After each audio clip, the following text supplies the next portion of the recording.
today, we are drilling far deeper well, or I wouldn't even say deeper. We're drilling far longer horizontal lateral wells, Okay. right, than ever before. So I think in the Bakken, I would say they're getting closer to 4 miles on just the lateral length. Really? Yeah. I know they're over 3, but I feel like they're getting close to 4. I could be That is insane. somewhere wrong along their side there. But it's all about, more proppant poundage, more frac fluid, more understanding the geology better. And these companies are just getting better and better with each well. Right. And I mean, currently I think most of them do a process where they frack 2 wells at a time. And so I can give you an oil stock that's interesting to look at. Okay. And see, just follow their progress, right? Oventiv, Ovintiv, is an oil company up in the Bakken, and these guys are actually starting to frack or complete 3 wells at a time.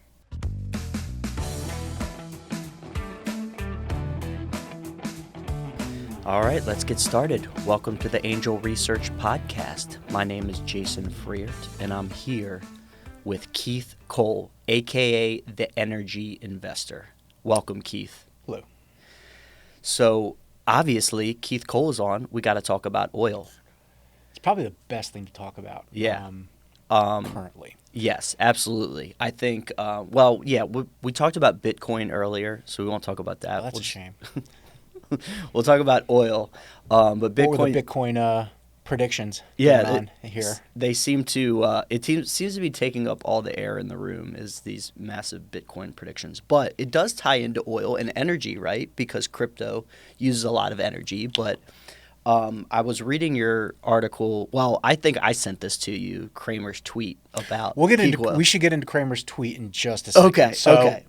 Lay the landscape. Yeah. Let's. You can't just jump right into the dinner. You gotta eat your appetizer first. What you need to look at in terms of oil in 2024 is what is going to drive prices.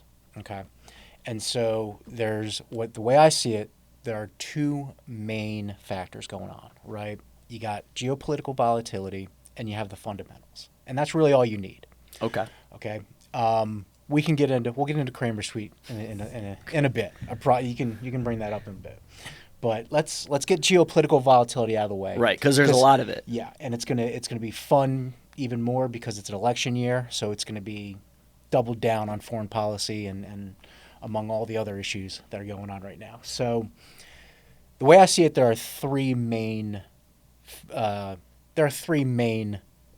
geopolitical issues going on right now, at least in the oil markets.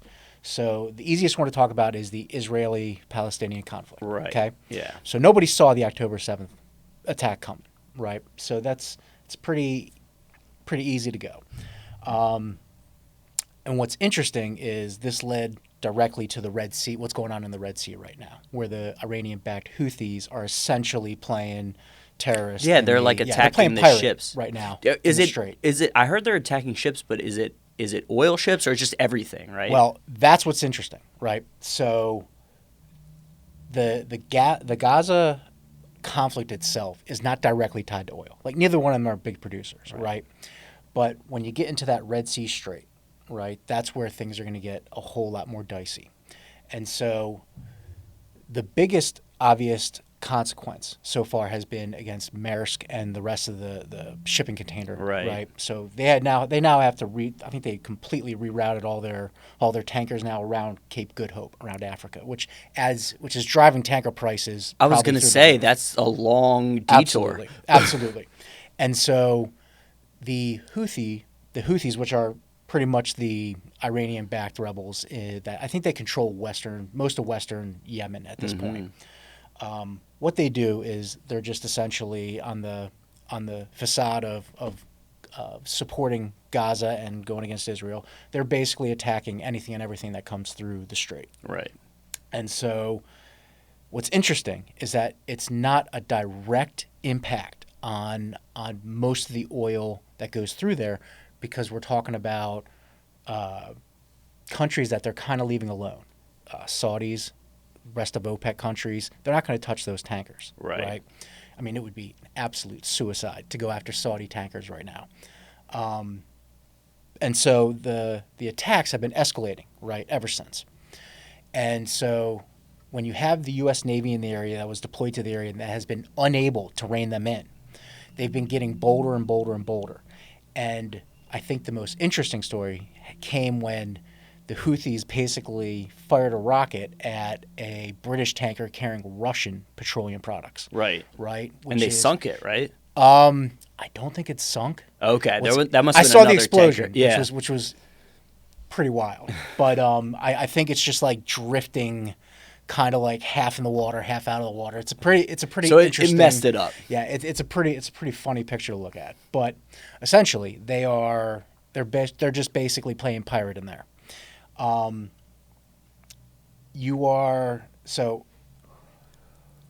You're not directly attacking like the major oil shipments, but you're doing enough to have side consequences. So one, when you divert global shipping like that, you're going to obviously affect the global economy. You're going to raise prices. You're going to run risks of a recession that people already think is coming. Right. And then there's a little interesting little part of this story where that's where most of the diesel imports to Europe came from, was essentially through that strait, which are now pretty much closed off. So one of the cool little things is that basically Europe is now turning towards the U.S. for more diesel exports, for more of their diesel fuel. And we'll get into that again in supply and why that's an issue. But, I mean, you're looking at a situation that is like basically a powder keg. Who knows where this is going to go? Mostly because I don't even think Iran can control the Houthis at this point. When we say Iranian backed, like we know what we're talking about here. They're just giving them money and They're weapons, basically and they're funded saying like, through Iran. do what you guys are gonna do to like fuck shit up. And if you, I'll give you one guess where you think where Iran gets that money from, which is Russia. Oil. Oh, oil. Right. And I mean, so if you want to kind of link this all together, just imagine that the sanctions we placed on Iran over their nuclear program that have been going on for years kind of got rolled back under Biden, right? So I think he released $4 billion to Iran that was locked up. And so there's a lot of kind of, whispers that this is, where do you think this money is going to go? Flowing into Right. it. Okay. So it's kind of like something to keep an eye out for. You're probably going to start seeing headlines once the Republicans want to start really hammering against his foreign policy because, again, we're in an election year, so it's going to get pretty wild. So, and they aren't they're just attacking the shipping stuff now. They're not attacking like refineries. Although they're not going after refineries. There wasn't there a couple of years ago like there was Saudi like stuff that was getting messed with. Yes, so they're absolutely. just going to the ships. They're not messing with the Saudi stuff now. So they should just put a Saudi flag on all the ships. And what's intriguing is that when the Saudi base I think it was pretty much a drone attack. Although I think I might be wrong with details there, but yeah, the Saudi when the Saudis got hit, that barely moved the dial on oil prices. Mm-hmm. When if this was 15, 20 years ago, like that would have been an immediate overnight spike over $100 a barrel. If the Saudis got attacked, right? And so that's a good question because it seems like the U.S. production is as high as ever, right? So and so that is less of an impact than I guess it's more Europe that gets more affected by these things. Sure, absolutely. So this Red Sea kind of chaos that's going on it's one of the things that's not going to end anytime soon. Do you think Ice Cream Biden was right? Think there's going to be a ceasefire in the next 4 days? No, and it doesn't. I don't think. It seems like the people in power don't really want that to happen, right? It doesn't behoove them to really make peace right now in the election year. It's like as long as it doesn't get really out of hand, then they're sort of seeming distracting with like the Ukraine, Russia, and trying to do all that kind of stuff.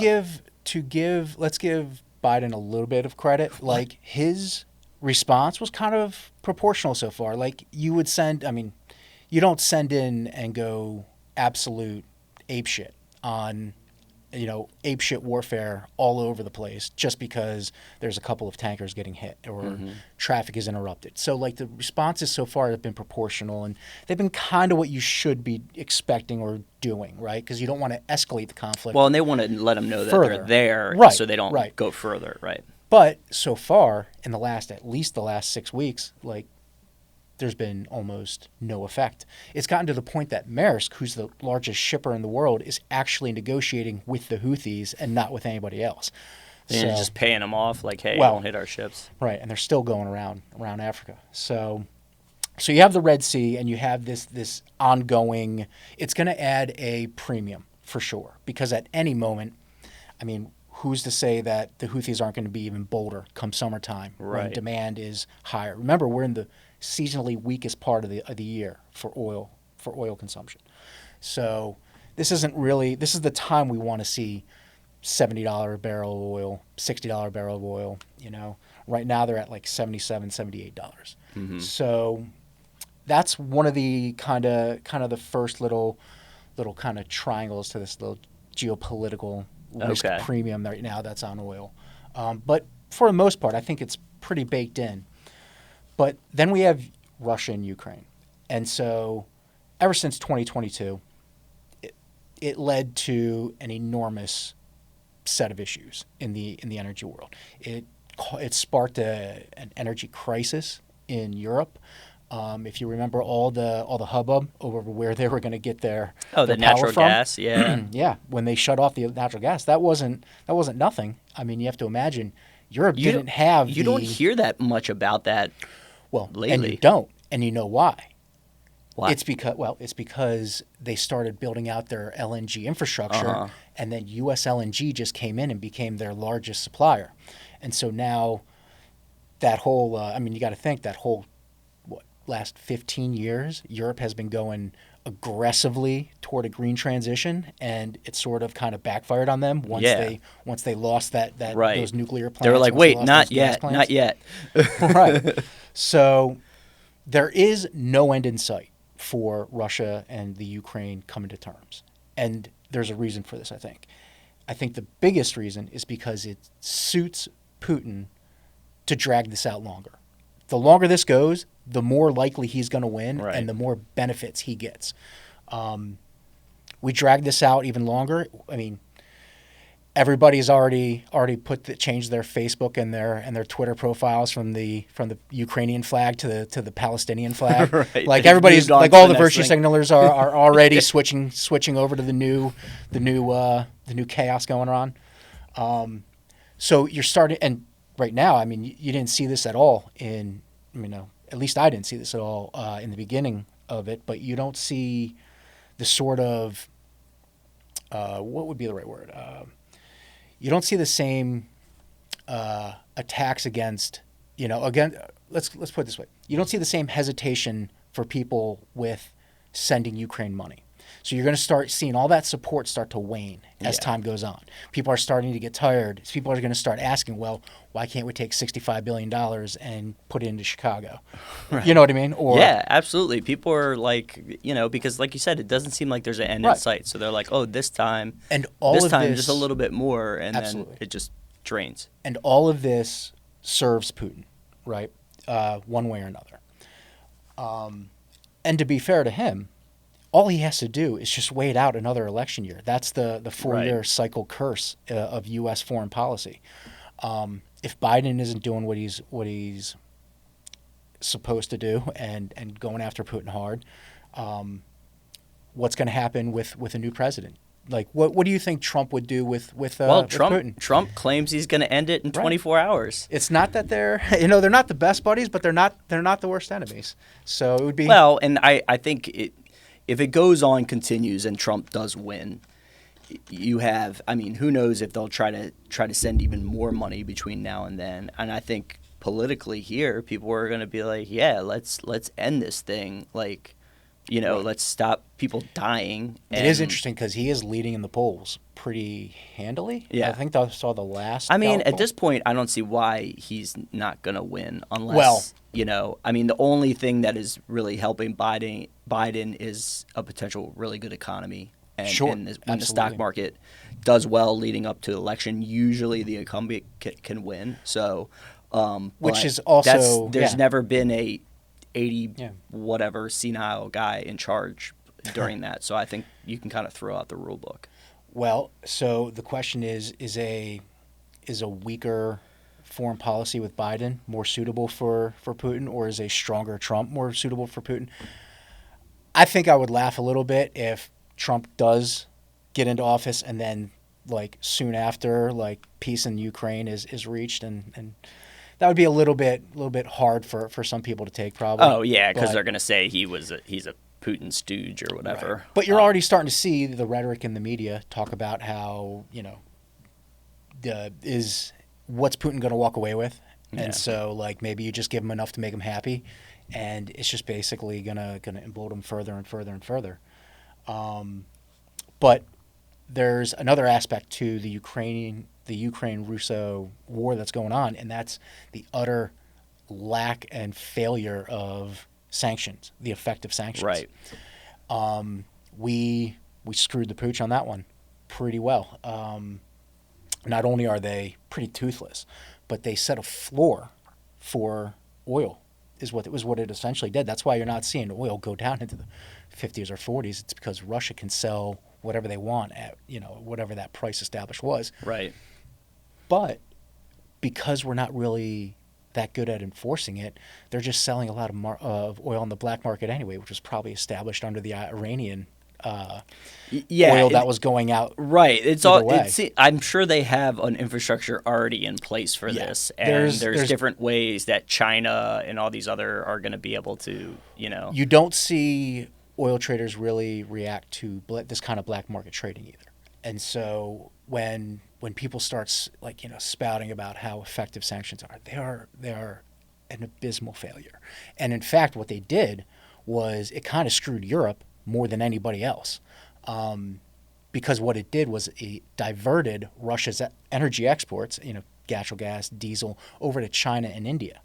China and India don't give a shit about sanctions. They're happy to buy the cheapest energy that they can possibly get their hands Right. on.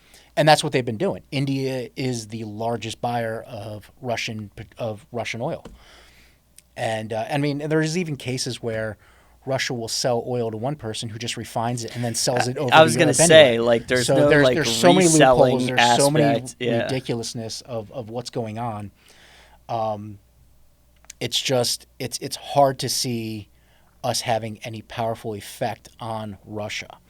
And so the latest, I don't know if you've recently saw this quote, but the latest was essentially a quote out of NATO saying when Ukraine joins NATO. Mm-hmm. It's not a matter of if anymore. Right. So this is probably the biggest powder keg that there could be in geopolitical volatility, probably in the world. And will anything really happen until the election, though? Do you think they're just going to try to push it and push it? Or... I can't speak for what the time frame is for going there, but let's say Ukraine joins NATO. Like, do you understand the implications of what that means? Like, where's our resident Zoomer over there with the headphones? Let me ask you a question. It basically means World War III, right? Yeah. Let me ask you a question. Do you know what happened on June 28th, 1914? By any chance? You don't remember? Okay. I won't blame you. Wait, was that when the Federal Reserve was created? No. A little bit worse. That's when the nephew of the Austria-Hungarian Empire, Archduke Ferdinand, was assassinated by Gavril Princip. Kicking off the World War I, yeah. A month after that happened, because he was the nephew and because Gavril Princip had Serbian nationalist ties, Austria-Hungary declared war on Serbia. And then 2 days later, after that, Russia starts mobilizing because they had to. Yeah. The next day, Germany tells Russia to quit it.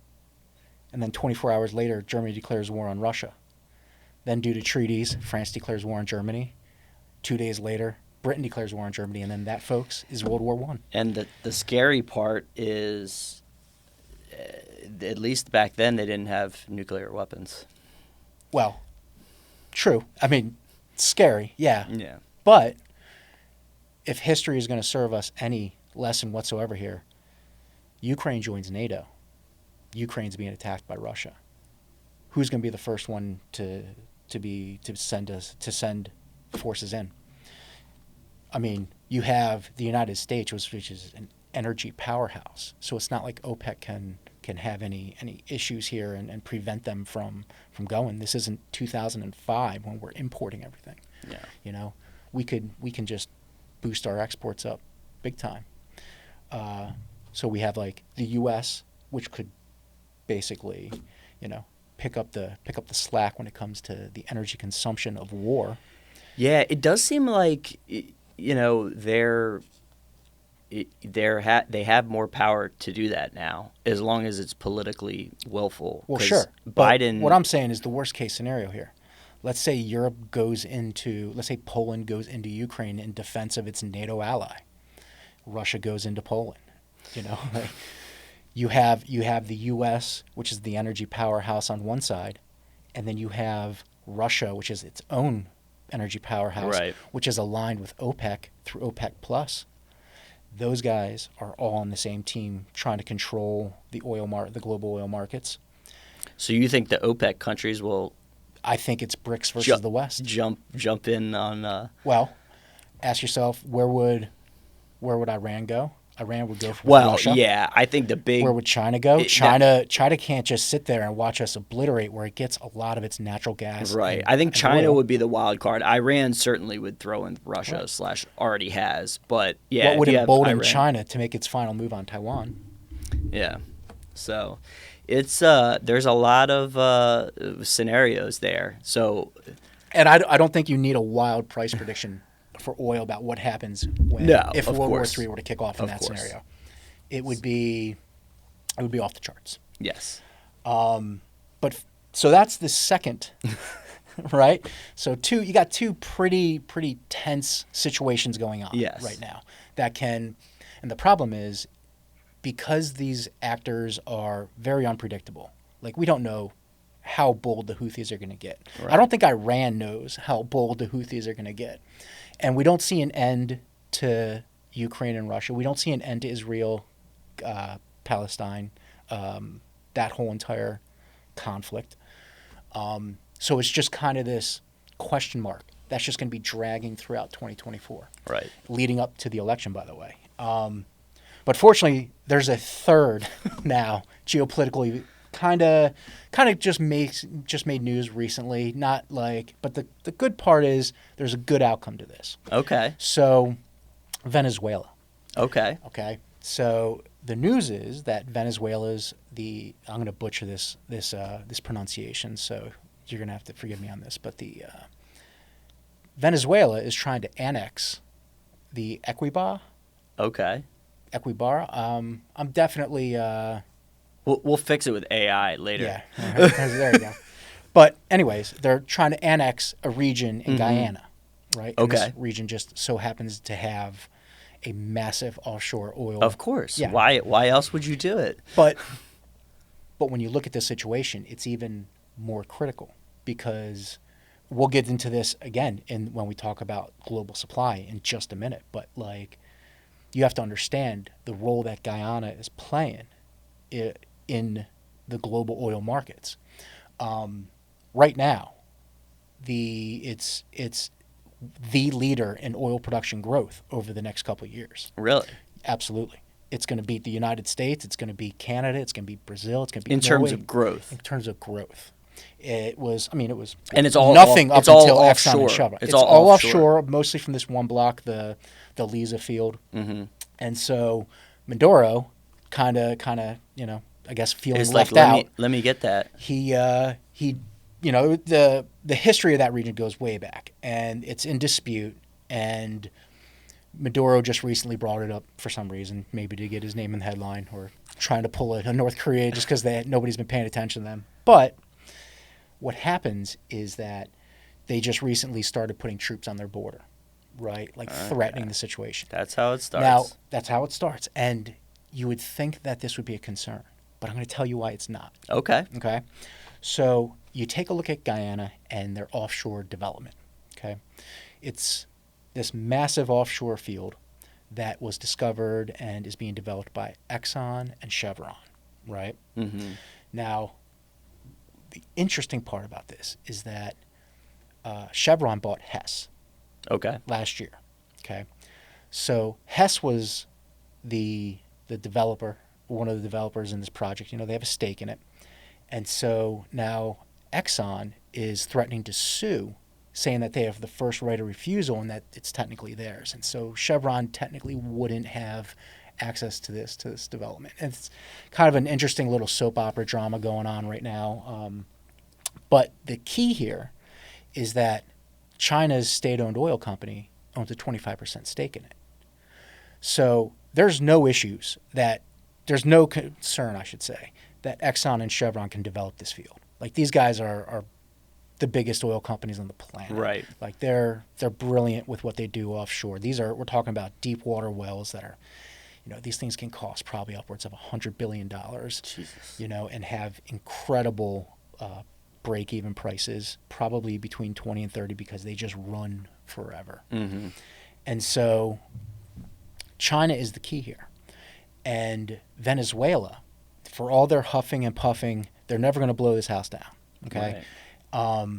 Venezuela, one, I don't think that Venezuela would either have the technical capability or the chance to fully develop this field, right?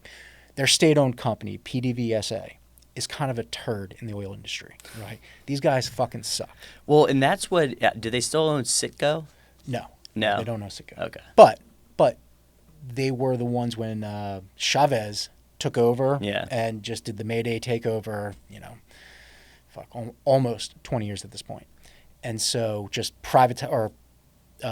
nationalized Yeah. all of their assets, every single piece of equipment there. Yeah. They just took it over So overnight. it's shocking that government would take Yeah, something yeah. over and at the fuck it up. time, Venezuela was a pretty premium producer. They were a great producer. And then ever since then, it's just gone straight downhill. Right. And the company is just rife with corruption. They don't have the technical know-how to even develop their own heavy oil assets. Yeah. So there's a lot of issues on their inland production. Like, I don't like Venezuelan oil at all. It's on top of the Maduro regime to begin with, just the shit that they've pulled. So if they take Guyana, they wouldn't. So if they take Guyana, but here's the reason why anyway. they won't. Because over the last 15 years, China has been dumping tens of billions of dollars into to keep Venezuela's oil company or Right. oil industry from collapsing. So it's funny because some of the interest payments, they don't have to pay them in money. They have to pay them in barrels of oil.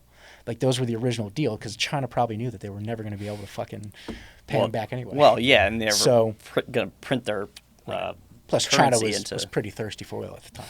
But my point is, you're not going to fuck with China's bottom line in what is arguably the best growth prospect for oil in the world. Right. So that's a small silver lining that we can kind of hope for. I think he's just puffing his chest out and. So that doesn't seem as concerning as that doesn't concern me as much. In there. However, but if it doesn't concern me, it doesn't mean it doesn't concern some other oil traders that are just going to take a look at that situation. Right. You see media headlines about Venezuela putting troops on the and the border. Is most of the Venezuelan oil going to China? No. Well, yes. I want to say yes, but we're actually we've had sanctions. I believe it was Trump that laid down sanctions pretty hard on Venezuela for a bunch of election fraud, for just a whole bunch of suppression, and just overall fucking over his whole entire country, his population. And so recently, we've had to. So again, Biden rolls back these sanctions a little bit, and we actually start buying oil. This was one of the things in 2022 that kind of like he was doing to try to get the price when of we oil were down. he was desperate to get oil down from it was what 120 including the SPR release. So you drain half the SPR, you basically just forget about all the shit that Maduro pulled, and you just kind of start buying oil from him again. You start giving him exemptions, and then the only stipulation was you can't mess with your elections. Like, just no fraud. Just do something. Just right? tiny just little don't do thing. it. And then, I think it was a couple months ago, he jailed his opponent or something like that. So, All right. There we go. so So that's a wild card. It's a shitstorm. So, yeah, we talked about Biden, the SBR. Where's the? Let's switch gears to the U.S. oil market, let's which switch obviously gears.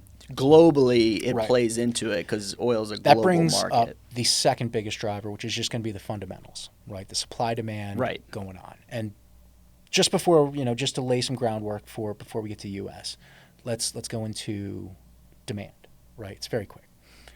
So depending on the source the report or the source that you're reading, which are obviously going to be biased, the world is going to hit an all-time record for oil demand 2024. We're going to be over 103 million barrels per day. And I guess it depends on who you go to. It depends on how much you think it's going to grow. So Right. OPEC's saying it's going to grow by 2.25 million barrels per day. That's a pretty aggressive, I think it's the highest projection I've seen. And then on the other side, you have the IEA, the International Energy Agency, which is saying it's only going to grow by about 1.2 to 1.5 million barrels per day. I think January they said 1.5, and I think they reduced it to 1.2. But what's interesting to me in seeing these projections is that throughout the last half year to a year, OPEC hasn't changed their projections one bit. Mm-hmm. Right? They're just like, it's going to grow by over 2 million barrels per day. We know, obviously, it serves their interests to have oil production growth go higher. And Right. you'll understand why in just a second. But what's interesting is the EIA and the U.S. IEA, they keep on revising their demand estimates upward. So they keep on they were predicting they keep a recession, underestimating. I guess. I think it's exactly because of that. Specifically in China. If you remember, Okay. do you remember early 2023? Every single headline that I saw was just China's about to fall off a cliff. China's going to go. Yeah, they had like a mortgage crisis of their everything own was or gonna something just like gonna that. go and turn to shit. Right. And there was nothing anybody's gonna do, and the global economy was gonna go into recession, and everybody Right. was gonna get screwed. And it was just this massive, huge surprise. Mm-hmm. It just turns out that China just imported more than ever. And, China's just consuming more than ever, and none of that materialized. And I think they're going through some growing pains. I think this year, but India's going to pick up all that slack, and Yeah. countries like emerging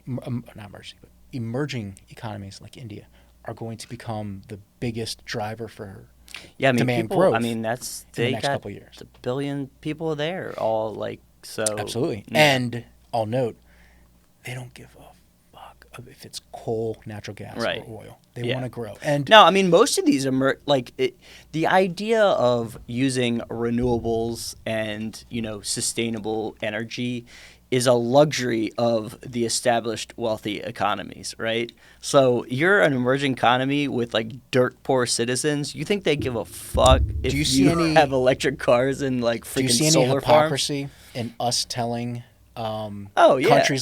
countries in Africa, hey, you guys should just go straight to fucking solar Yeah. and wind, and that's Yeah. it. Yeah. You guys should just start They're clean. even though they're sitting on massive oil, they're like, fuck you.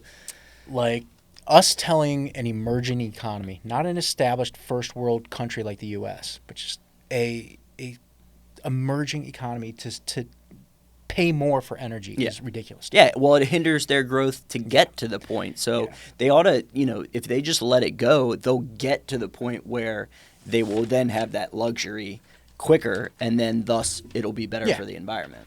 So demand, no matter where you look, is growing, right? And so maybe if it's somewhere in between, and we don't see a major recession, we won't see a recession in the United States. It's looking like. I haven't seen anybody calling for a major recession this year. No, I mean the past couple of months has been pretty well established that people think they actually pulled off a quote unquote soft landing. I do think the inflation numbers seem to be a little bit stickier, so I think they're Sure. thinking interest rates won't start being cut until later on in the year. People are saying, May, June, and I think there's some political aspects to that too, right? Absolutely. Biden's going to want them to cut rates. Well, it depends on what you do. Biden wanted them to cut rates to juice the economy going into the election. Of course, if he has to cut it, then the argument is that his Bidenomics weren't good enough or whatever to keep it going. Yeah. So there's a lot of either way they'll spin it. I'm sure they're going to have a really well thought debate on this Yeah. on this topic. I'm sure. Between the two of them, facts going left and right. Yeah, I don't think there's actually going to be a debate. That would be. Do you think that would be suicide? I'm curious. I think it would. I think it might be suicide if Biden does debate. Because You don't think they can just amp them up on whatever Yeah, amphetamines I they're don't putting know. Trump on? Yeah, I'm that? sure they will try, but I don't know. He's gonna. The risk of him just going off the rails and just totally destroying his chances, because he can also just be like, well, Trump didn't do the debates in the primary. You know what I mean? So You he can just realize say the that same thing. if both 80-year-old men somehow don't make debate. it, they just don't make it Just don't make it, to November. You know why we're going to have a Marianne Williamson versus Nikki Haley? Oh, Jesus. Wouldn't that be the next front runner? The next two front runners? Since I haven't seen any is there a contender right now for Biden? Is there a replacement plan for when that I robot think goes it's down? Michelle Obama, right? No, Yeah. that's not going to happen. Yeah, Michelle That's not gonna happen. or Gavin Newsom are the two. I think you got a better money shot with Gavin Newsom than that. But anyways, to get back. Yes. To get back on track, we're going to see demand growth. Okay, we're going to see all-time highs, and what I think we're seeing right now is an absolute delusion on the supply side from the media. You're going to see politics play parts left and right. You're going to see a ton of headlines about U.S. is at record oil production. Yeah, which it US is, right? Which it is, in a way. Just to give you, it's a little nuanced.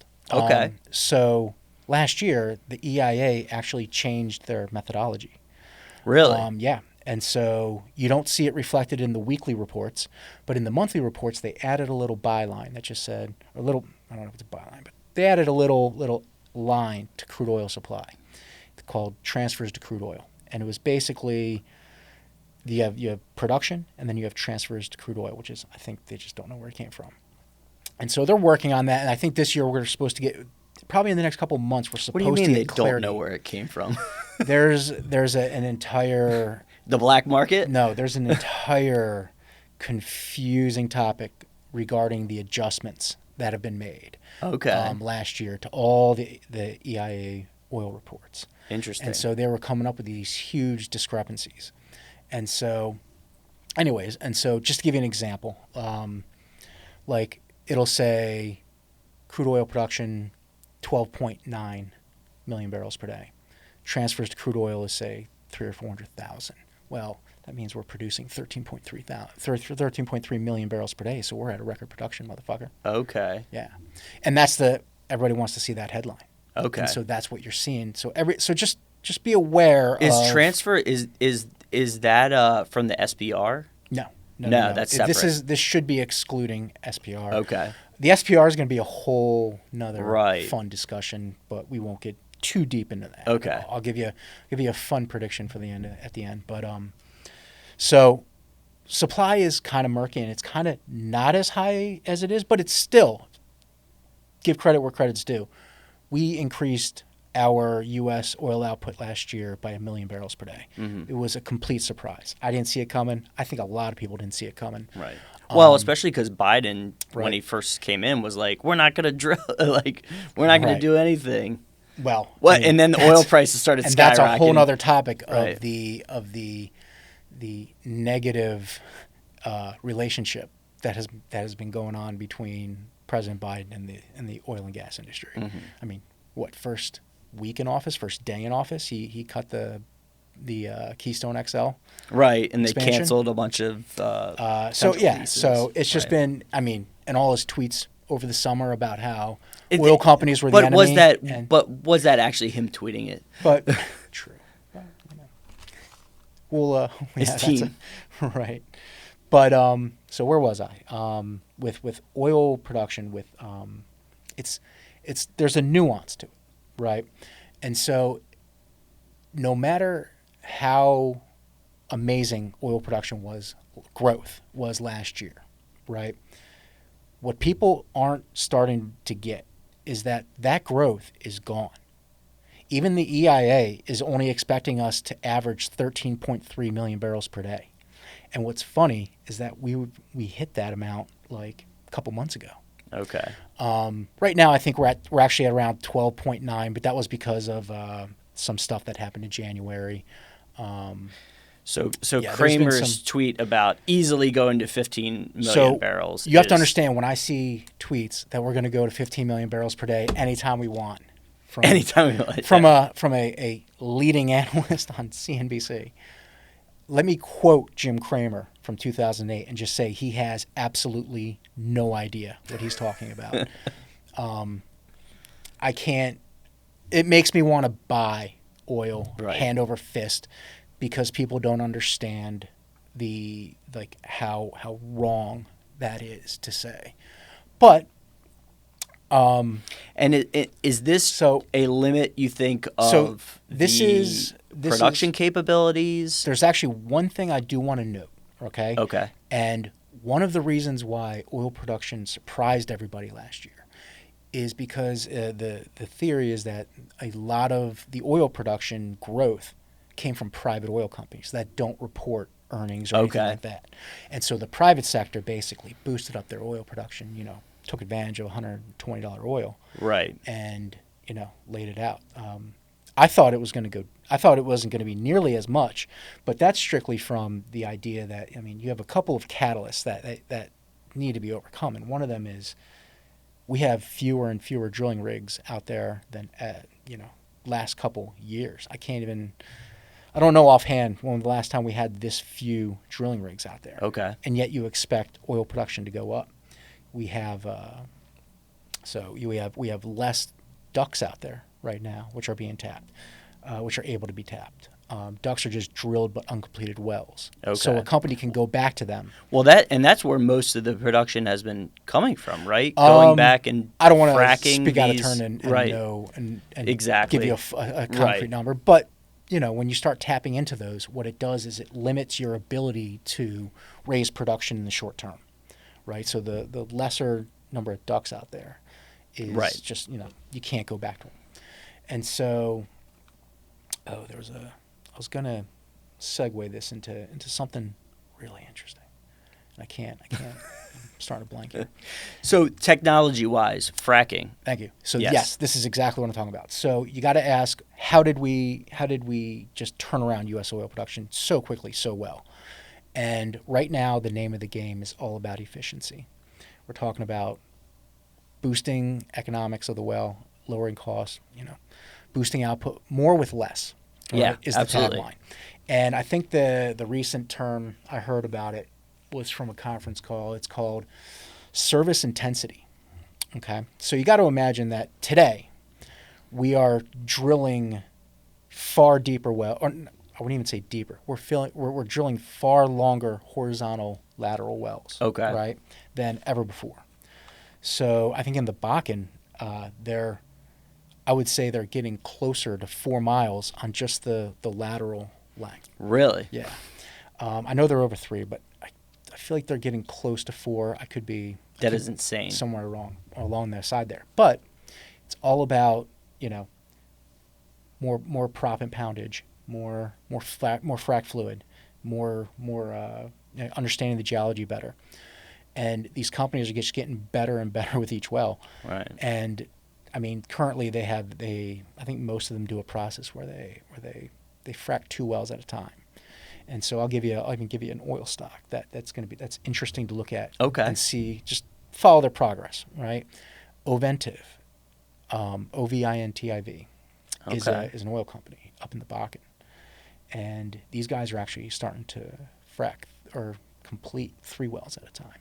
3. Okay. So, and I'm sure and I know there's a word for it that I don't want to butcher right now because I can't think of it. But the point is, they're getting better and better and better.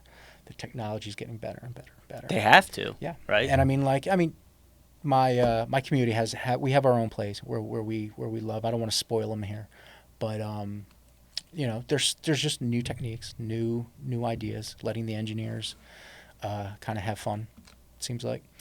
But this is where most of our production growth is going to come from. Mm-hmm. It's not from drilling more wells anymore. Yeah. And so We're squeezing Right. the last Yeah. bit of the and I mean, and juice there's out a of point. it. So let's go back to Kramer, and let's say we want to get to 15 million barrels per day. So the projections that I've seen from a few oil analysts have called for us peaking around 15 million barrels per day over the next decade. So maybe by like 2030, 2034, if we drill really tough, we could probably do it. So we're talking about peak oil again. But what we're also talking about is moving away from kind of the premium acreage. In order to get that high, we're tapping into second and third. Right. Yeah. So peak oil's back. no, we'll save that for another time. But so the delusion that I'm kind of alluding to here is that people think that U.S. oil production's, on the back of 1 million barrels per day, think that we're just going to go crazy again this year. It's absolutely not going to happen in any way. In fact, we're even supposed to go even a little bit lower in the first half of 2024 before going back up. We'll probably be around 13.3 million barrels per day. If we go like to 13.6, like that's still, it's not a lot of oil, especially when you think that, so Guyana, to get back to these guys, this is the best oil growth prospect in the world, right? Okay. And it's supposed to grow to about 800,000 barrels per day by the end of 2025. Okay, so you have that. You have so let's just be optimistic here and say there's a little bit of growth in the U.S. Right? Say we're at 13.4 or 5 by the end of the year. Canada is going to play an important role because they're starting to finally come back. Canada is going to be an interesting oil trade over the next 18 months, strictly from the Trans Mountain Pipeline, which is going to connect the oil sands to British Columbia. So they're going to be able to export out. And what's interesting is people think that oil is going to go just to California and stuff. It's not. It's going to go straight to China, straight to Asia. And so instead of going to the Gulf Coast, Canada finally has we finally have a competitor for Canadian oil. And so that's going to be interesting to watch. There's just a ton of Canadian oil stocks. How much does the demand side play into that and the price? Well, so if demand does, let's say demand grows by increase 1.7 million barrels. So let's take the middle. Right. Okay. This year. And then let's say it grows another 1 million barrels per day next year. So we're up 2 million barrels per day when there's going to be flat, stagnant growth in the United States. You could say you take out 800,000 from that Guyana development, right? You're still looking at a pretty big gap. Right. And that's where the power shifts into OPEC Plus's hand. Gotcha. And so, by the way, just real quick, that's going to be another very, very important thing that we're all going to have to watch out for in the next 6 weeks. OPEC right now is not now, but in the next couple weeks, OPEC is going to have to decide whether they're going to roll over their voluntary cuts for the rest of the year.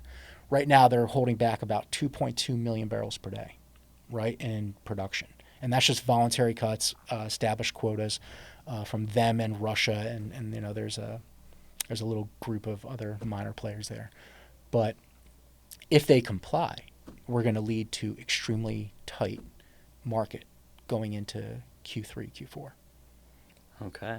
So there you go. All right. Well, I appreciate the PhD level analysis of the oil market here. I knew I could count on you. I wouldn't go that far. So let's talk about where we're heading the rest of the year. Let me give you the most lukewarm prediction of all time, because I have a pet peeve when it comes to oil prices. My biggest pet peeve is when I see people like analysts at JP Morgan call for $280 oil, right, or when the Russian minister calls for $300 oil. Oil is never going to go that high. Okay, let's just throw that out of the bag. Throw that hyperbole. Demand straight destruction out of the bag. Before that happens. Not only that, but it would just be. I mean, if we're at a point when oil's $300, the shit has hit the fan so hard that I think oil prices are probably the last thing that society is going to be worrying about. But we're never going to get there. And so if you're invested in oil, what you want to see is oil trade in a range, Right. right? Because the cure for high oil prices is high oil prices, right? The cure for low oil prices is low oil prices. You don't want to see $50 oil because the market's going to hammer your stocks. You don't want to. You may want to see $150 oil. Yeah, a slight Right. rise. What you want to up. see, what I would love to see, is oil maybe touch $100 a barrel during the summer, come back down, once the market, balances back out, and then just trade in a range between 80 and 90. Like that would be the most profitable for me and my readers. Yeah, and you can continue to. They could continue to pump and make a good margin on that Until Ukraine joins NATO, and then we're all fucked. And then we're all fucked. All right. Well, thanks again, Keith, for Great. joining us here. And if you want to subscribe to The Energy Investor, we'll put the link in the description below. I'm sure the details are in the description below. Oh, yeah. He's got a interesting story you should check out about the $1 trillion drill. So give that a read. And thanks again. Remember to like, subscribe, and see you later.